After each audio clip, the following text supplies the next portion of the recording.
Hey yo, episode 6 at long last, finally. Bit of a gap, but there's been some developments in my personal life. I did get let go from my job, unfortunately. I was intending on quitting all the same, but I never got a chance to.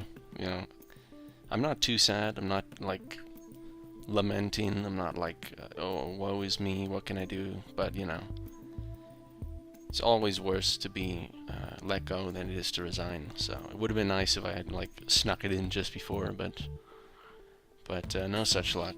Nevertheless, what this means essentially for the series is that I have more free time on my hands. But no promises, because I may not use that free time to actually work on the series. I could just end up playing World of Warcraft or something, I don't know. But anyways, here we go. Here's episode 6 for your entertainment. The first thing you should notice, since it is so obvious, and it should be on screen, there's been an upgrade in production value for this series. Because as you can see, this episode and all episodes onward will have a spreadsheet instead of snipping tool. Instead of using the snipping tool on the actual Steam trade history, I'm just going to keep a spreadsheet and then show that in the video instead. So there's some what would you call it? I don't know. Confirmation. There's some like veracity of the claims of the trades that are not present anymore. But I don't have any reason to lie. You can look at all this on Backlog.tf. You can just look at my profile and see for yourself. So I'm no longer showing the actual trades, just going to show a spreadsheet instead. I think it's a lot quicker that way, and get to the point a lot faster. So here we go. The spreadsheet is pretty straightforward. The name column is obviously for the item name. The price bought is how much I paid for it when I bought it. Bot or human, next to the price bought, is whether I bought it from a bot or from a human. Price sold, obviously how much I sold it for. Then bot or human again is whether I sold it to a bot or human. Difference is how much profit I made. And then notes, most of them are blank because they just weren't very interesting, weren't worth having any notes, but the ones that do have notes had an interesting thing happen to them, which I'll talk about for each of them. The first trade that I made in this episode actually started off very, very badly. I would say I got very unlucky. I don't think it was necessarily my fault. At least a little bit it was, but mostly I got unlucky. Because I bought the Surgeon's Squeeze Box, and I paid 1 key, and in addition to receiving the taunt, I got 2.55 refined as well.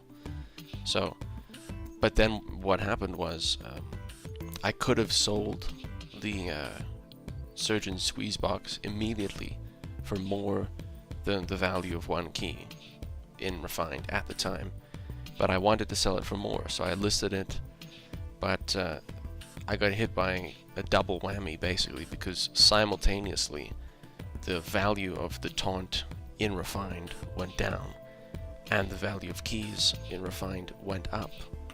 So because I paid a key which went down in price, I lost value there, and then the item itself went down in price as well. So I basically lost value in 2 ways at the same time, because I spent a currency that went up in price and I got an item that went down in price. So the starting of this episode was like, I got off to a really bad foot, but over the course of the episode I did manage to recover. The next trade that has a note associated with it was just the key. This wasn't like a profit trade, this was just me. I sold the key so that I could have more refined just to work with, because it's more flexible to have a lot of refined than to just have 1 key in your backpack. So that was just so that I could have more metal to work with. Then the strange tropical toad, you can see the notes, yeeted it just before a big price drop. That's pretty straightforward. I bought it, sold it, and then not long after I sold it, it dropped like 5 or 6 refined. So I was pretty pleased with that one. The next note, for the strange flare gun, you can see I bought and sold like 10 of them. The thing was, I bought the first 3 and sold them for a profit, and then I saw that there were a lot left, so I was like, you know what, why don't I just buy and sell all of them? So that's what I did. The next note is the for the strange backburner. Again, I did the same thing as with the strange flare gun. I just bought and sold a whole bunch of them for more or less the same price, but you can see one of them is a different price to all the other ones, and the reason for that is that the scrap.tf bot, which I bought it from in the first place, it glitched out for some reason and it just gave me more metal. Like the price it listed on the website was 11.66 like all the other ones, but for some reason it offered me a trade for 11.11, so you know, who am I to disagree, of course. Then the rest of the trades are all pretty straightforward. Strange Tyrant Helmet, another taunt, and then again more flamethrowers. Pretty straightforward. What I find is that if you find a particular item that is being sold consistently for a cheaper price than people are buying it for, all you really need to do is just buy and sell as many of that item as you can, as quickly as possible, really. So that's most of what I did this episode. And then lastly, there's a row that says 5 cards. It's highlighted in yellow, and what that means very simply is I've bought 5 cards, but I haven't sold them yet. It's not hard to sell cards, I just haven't gotten around to it, just haven't found the time. But yeah, that's this episode basically. So as per usual, here is a screenshot of the backpack at the end of the episode. I am making very good progress. I'm well on my way to being able to buy a second key.